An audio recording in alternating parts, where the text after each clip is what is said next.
In this video, I'm going to show you how to log out or sign out your account from your Kobo Libra 2. So in order to do that, we'll need to press on the More button, which is located in the bottom right corner of our screen, and from here move to the settings.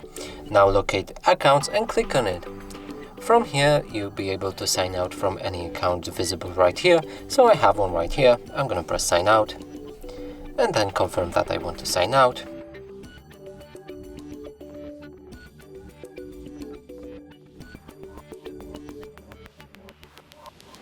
And our device will restart and we'll need to set up the new account again. And that's it for this video. Hope you like it. Please consider subscribing to our channel, leave a like and a comment below.